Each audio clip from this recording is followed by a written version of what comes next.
അങ്ങനെ 2025 അവസാനിക്കാനിരിക്കെ മോഹൻലാലിന്റെ മറ്റൊരു ചിത്രവും കൂടി റിലീസിനെത്തുകയാണ്. നമസ്കാരം, സ്വാഗതം. ലാലേട്ടൻ അങ്ങനെ സാധാരണയായി സിനിമകൾ റിലീസ് ചെയ്ത് ബോക്സ് ഓഫീസിൽ വിജയമുണ്ടാക്കുന്നതിനപ്പുറത്തേക്കാണ് പഴയ ക്ലാസിക്കുകൾ മുതൽ എന്റർടൈൻമെന്റ് സിനിമകൾ വരെ റിലീസ് ചെയ്തുകൊണ്ട് ബോക്സ് ഓഫീസിൽ തരംഗമാക്കി മാറ്റിക്കൊണ്ടിരിക്കുന്നത്. ദേവദൂതൻ, മണിച്ചിത്രത്താഴ് തൊട്ട് ഇപ്പോൾ ചോട്ടാ മുംബൈയും രാവണപ്രഭുവും വരെ എത്തി നിൽക്കുന്ന റിലീസ് സിനിമാ കളക്ഷനുകൾ എല്ലാം തിയേറ്ററുകളിൽ വലിയ വിജയമാണ് ഉണ്ടാക്കിയത്. സ്ഫടികം തീർത്ത ഓളവും ചെറുതൊന്നുമല്ല. അങ്ങനെ ലാലേട്ടൻ സിനിമകൾക്ക് റിലീസുകളിൽ പോലും ഒരു വലിയ മാർക്കറ്റ് എത്തി നിൽക്കുമ്പോഴാണ് ഏറ്റവും ഒടുവിൽ ഇപ്പോൾ മോഹൻലാലിൻ്റെതായി റിലീസ് ചെയ്യാൻ പോകുന്ന ഒരു സിനിമ ചെറുതായിട്ട് ഒന്ന് നിരാശപ്പെടുത്തുന്നത് മറ്റൊന്നുമല്ല, റൺ ബേബി റൺ ആണ് ആ സിനിമയുടെ പേര്. ജോഷി സംവിധാനം ചെയ്ത മിലൻ ജലീൽ നിർമ്മിച്ച് മോഹൻലാലും അമല പോളും കൃഷ്ണകുമാറും മിഥുനും ഒക്കെ പ്രധാന വേഷത്തിലേക്ക് എത്തിയ റൺ ബേബി റൺ ആണ് മോഹൻലാലിൻ്റെതായി അടുത്തതായി റിലീസ് ചെയ്യാൻ പോകുന്ന സിനിമ. കഴിഞ്ഞ ദിവസം മോഹൻലാൽ തന്നെ FB വീഡിയോയിലൂടെ മോഹൻലാൽ ഇക്കാര്യം പറയുകയും ചെയ്തു. അപ്പോൾ അത് ഔദ്യോഗികമായ അറിയിപ്പാണ്. ഡിസംബർ 5-ാം തീയതിയാണ് ഈ സിനിമ റിലീസിന് എത്തുന്നത് എന്നൊരു സാഹചര്യം കൂടിയുണ്ട്. ഇനി നമുക്കിതിൻ്റെ ഒരു മാത്തമാറ്റിക്സ് കണക്കുകളെ പറ്റി സംസാരിക്കാം.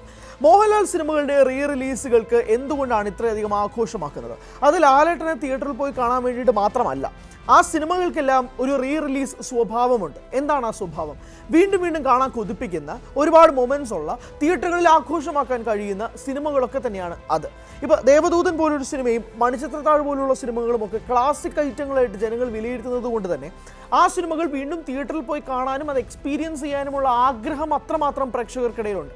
2000-ൽ ദേവദൂതൻ ഇറങ്ങിയപ്പോൾ തിയേറ്ററുകളിൽ വിജയിക്കാൻ പാടുപെട്ട സിനിമ പിന്നീട് TV-യിലും DVD-യിലും ഒക്കെ പ്രേക്ഷകരങ്ങ് സ്വീകരിക്കുകയായിരുന്നു. TV-യിൽ ഇടയ്ക്കിടെ ആ സിനിമ വരുമ്പോൾ പോലും വീണ്ടും വീണ്ടും ഇരുന്ന് കാണുന്ന സ്വഭാവം പ്രേക്ഷകർക്കുണ്ട്. ഒരു ഹൊറർ മൂഡിലേക്ക് പിന്നീട് ആ സിനിമ പോകുന്നു, ഒരു ത്രില്ലർ ചില്ലിംഗ് മൊമെന്റ്സിലേക്ക് ആ സിനിമ പോകുന്നുണ്ട്. അത് തിയേറ്ററിൽ നിന്ന് ആസ്വദിക്കണമെന്ന കാരണങ്ങൾ കൂടി കൊണ്ടാകാം ദേവദൂതൻ തിയേറ്ററുകളിൽ വിജയമായത് റിലീസ് സമയത്ത്. മണിച്ചിത്രത്താഴ് പിന്നെ പറയണ്ടല്ലോ, 93-ലെ ഏറ്റവും എവർ ക്ലാസിക് ആയിട്ട് നിൽക്കുന്ന സിനിമ. ആ സിനിമയുടെ ഒരു ഹൊറർ സ്വഭാവം കൂടി ചേർത്തുകൊണ്ട് ആ സിനിമ വീണ്ടും കാണാൻ ആഗ്രഹിക്കുന്ന പ്രേക്ഷകർക്ക് തിയേറ്ററുകളിൽ അത് വിജയമായി. സ്ഫടികം പോലുള്ള സിനിമയായിക്കോട്ടെ, അല്ലെങ്കിൽ രാവണപ്രഭു, ചോട്ടാ മുംബൈയൊക്കെ ഹിറ്റാവാനുള്ള ഒരൊറ്റ ഫാക്ടറേ ഉള്ളൂ, എൻ്റർടൈൻമെൻറ്റ്. തിയേറ്ററുകളിൽ ആഘോഷമാക്കാൻ പറ്റുന്ന പാട്ടും ഡാൻസും കൂത്തുമായിട്ട് ലാലേട്ടൻ ആരാധകർക്ക് മാത്രമല്ല മലയാളി സിനിമ പ്രേക്ഷകർക്ക് വല്ലാത്ത രീതിയിൽ കണക്ട് ചെയ്യാൻ കഴിയുന്ന ഒരു സിനിമയായിട്ട് ഇത് മൂന്നും മാറുന്നത് കൊണ്ട് തന്നെ സ്വാഭാവികമായിട്ടും തിയേറ്ററുകളിൽ ഒരു തിയേറ്റർ മൊമെൻറ്റ് കിട്ടാൻ വേണ്ടിയിട്ട് ഒരു സിനിമയായിട്ട് ഈ മൂന്ന് സിനിമകളും ഹിറ്റാവാനും കാരണമുണ്ട്. ഇപ്പോൾ റൺ ബേബി റൺ എന്തുകൊണ്ട് റിലീസിനെത്തുന്നു എന്ന് ചോദ്യം വന്നു കഴിഞ്ഞാൽ എനിക്കും അതിന് പ്രത്യേകിച്ച് മറുപടിയൊന്നുമില്ല. കാരണം റൺ ബേബി റൺ തിയേറ്ററുകളിൽ ആഘോഷമാക്കാനുള്ളൊരു സിനിമയാണോ? 2012-ലാണ് ആ സിനിമ റിലീസ് ചെയ്യുന്നത്. 13 വർഷങ്ങളെ ആകുന്നുള്ളൂ ആ സിനിമ റിലീസ് ചെയ്തിട്ട്. ഇപ്പോൾ 2025-ലാണുള്ളത് നിൽക്കുന്നത്. അതിനൊരു റിലീസിനുള്ളൊരു സ്കോപ്പ് ഉണ്ടോ എന്നുള്ളതാണ് അതിൻ്റെ ആദ്യത്തെ ചോദ്യം. കാരണം അതിനകത്ത് ആഘോഷിക്കാനുള്ള പാട്ടുകളും പരിപാടികളൊന്നുമില്ല. ആകെ ഉള്ളത് ആറ്റുമണൽ പായയിൽ എന്ന പാട്ടാണ്. അത് ലാലേട്ടൻ പാടിയ പാട്ടാണ്. അത് അന്ന് തരംഗമായി മാറി. എന്നാലും അതൊരു ഡാൻസ് മോഡിലുള്ളൊരു പാട്ടൊന്നുമല്ല. പിന്നീട് അതൊരു ജേർണലിസ്റ്റിക് സ്വഭാവങ്ങൾ സംസാരിക്കുന്ന ഒരു സിനിമയാണ്. ആ സിനിമ പ്രേക്ഷകർക്ക് തിയേറ്ററുകളിൽ ആഘോഷമാക്കാൻ കഴിയുന്ന ഒരു സിനിമയുമല്ല. അതുകൊണ്ടാണ് 2025 ഇത്രയും മനോഹരമായൊരു വർഷം മോഹൻലാൽ ഉണ്ടാകുമ്പോൾ എന്തിനാണ് റൺ ബേബി റൺ പോലൊരു സിനിമ റിലീസ് ചെയ്യുന്നത്? റിലീസ് ചെയ്യാനായിരുന്നെങ്കിൽ ഇനിയും ആ ഷെൽഫിൽ, ആ ഡ്രോയറിൽ ഒരുപാട് മോഹൻലാൽ സിനിമകൾ കാത്തിരിപ്പുണ്ട്. അതൊന്നും റിലീസ് ചെയ്യാതെ എന്തുകൊണ്ട് റൺ ബേബി റൺ എന്നൊരു ചോദ്യം വളരെയധികം പ്രസക്തമാണ്.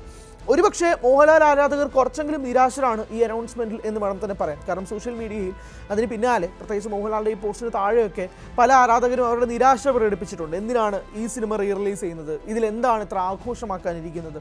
എന്തിനാണ് ഇത് റിലീസ് ചെയ്തതിൻ്റെ പ്രസക്തി എന്നുള്ളതാണ്. കാരണം ഇത് റിലീസ് ചെയ്യണമെന്ന് ആഗ്രഹിച്ച മോഹൻലാൽ ആരാധകരൊന്നുമില്ല. അങ്ങനെ ഒരു ആവശ്യമായിട്ടോ ഒരു ഡിമാൻഡായിട്ടോ മുന്നോട്ട് വെക്കുകയും ആ സിനിമയുടെ നിർമ്മാതാക്കളോടോ അല്ലെങ്കിൽ ആ സിനിമയുടെ നായക നടനോടോ ഇതുമായി ബന്ധപ്പെട്ട് സംസാരിച്ച ആരാധകരും ഉണ്ടാകില്ല. പിന്നെ എന്തുകൊണ്ട് റൺ ബേബി റൺ? ഈ ചോദ്യം വളരെയധികം പ്രസക്തമാണ്. എന്തായാലും മോഹൻലാലിൻ്റെ ഒരു റിലീസ് ഗ്രാഫുകളിൽ വെച്ച് ഒരു പക്ഷേ താഴ്ന്നു പോകാൻ സാധ്യതയുള്ള ഒരു സിനിമ തന്നെയായിരിക്കും റൺ ബേബി റൺ എന്ന കാര്യത്തിൽ തർക്കമൊന്നുമില്ല. അതറിയാൻ വളരെയധികം പഠനങ്ങളോ ജ്യോതിശാസ്ത്രങ്ങളോ ഒന്നും പഠിക്കേണ്ട ആവശ്യമൊന്നുമില്ല. ആ സിനിമയുടെ സ്വഭാവം വെച്ച് തന്നെ നമുക്ക് കാര്യം മനസ്സിലാവും. എന്തായാലും സാധാരണയായി റിലീസ് ചെയ്യപ്പെടുന്ന മമ്മൂട്ടി സിനിമകൾക്കൊക്കെ ഉണ്ടാകുന്ന ഒരു ഇമ്പാക്റ്റ് ചിലപ്പോൾ ഈ സിനിമയ്ക്കും ഉണ്ടാകാനുള്ള സാധ്യതയുണ്ട്. കാരണം മമ്മൂട്ടി സിനിമകൾ റിലീസ് ചെയ്യപ്പെടുമ്പോഴുള്ള അവസ്ഥകൾ നമ്മൾ കാണാറുള്ളതാണ് അല്ലേ. തിയേറ്ററുകളിൽ ആളുണ്ടാവാതിരിക്കുന്ന ഒരു സാഹചര്യം ഏറ്റവും ഒടുവിൽ ഉണ്ടാകുന്നുണ്ട്. ഇപ്പോൾ അമരം റിലീസ് എന്ന് പറഞ്ഞിട്ട് വന്നപ്പോൾ പോലും ഏറ്റവും കൂടുതൽ ആരാധകർ പോസ്റ്റുകളായും പറഞ്ഞ കാര്യം യൂട്യൂബിലുള്ള അതേ സാധനം എടുത്തു വെച്ചിട്ടാണ് റിലീസ് ചെയ്തതെന്നുള്ളതാണ്. അതായത് 4K എന്നൊക്കെ പറഞ്ഞ് ജനങ്ങളെ കബളിപ്പിച്ച് പറ്റിച്ചുകൊണ്ടാണ് നിങ്ങൾ ആ സിനിമ തിയേറ്ററുകളിലേക്ക് റിലീസ് ചെയ്തത് എന്നുള്ളത് പല ആരാധകരും പങ്കുവച്ചൊരു കുറിപ്പിലും ഒരു വീഡിയോ ക്ലിപ്പിങ്ങും വളരെയധികം വൈറലായിരുന്നു. ഇത് കാണാൻ വേണ്ടിയിട്ടാണ് ഈ യൂട്യൂബിൽ കണ്ടാൽ പോരെ, എന്തിനാണ് ഞങ്ങൾ കാശ് മുടക്കി തിയേറ്ററുകളിൽ വന്ന് ഇതുപോലൊരു യൂട്യൂബ് ക്വാളിറ്റി പ്രിന്റ് കാണുന്നത് എന്ന് പറഞ്ഞുകൊണ്ട് അമരം സിനിമയ്ക്കെതിരെ ഒരുപാട് വിമർശനങ്ങൾ ഉയർന്നിരുന്നൊരു സാഹചര്യം കൂടിയുണ്ട്. മമ്മൂട്ടി സിനിമകൾക്കൊക്കെ തന്നെ റീ റിലീസ് ചെയ്യുമ്പോൾ കാണാൻ ആളില്ല എന്നുള്ള വാസ്തവം നിലനിൽക്കെ മോഹൻലാൽ ആരാധകർക്ക് വളരെയധികം വിഷമം ഉണ്ടാക്കുന്ന ഒരു റീ റിലീസും കൂടിയായിട്ട് റൺ ബേബി റൺ മാറുമെന്ന കാര്യത്തിൽ നിന്ന് തർക്കമൊന്നുമില്ല.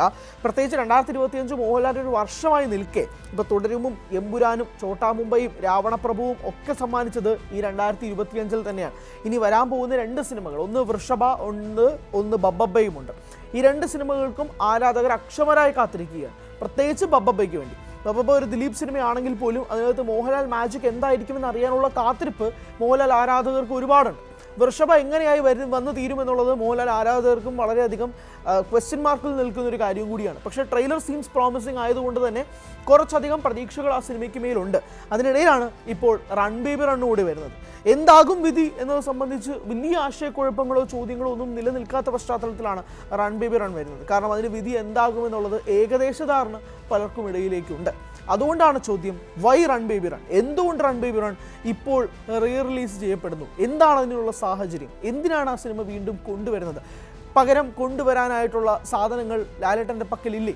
നിങ്ങൾക്ക് ഇനിയും സിനിമകൾ ഉണ്ടല്ലോ, ആ സിനിമകളൊക്കെ ഒന്ന് ഇറക്കി വിട്ടൂടെ എന്നുള്ളതാണ് സമൂഹ മാധ്യമങ്ങളിലെ ചോദ്യം.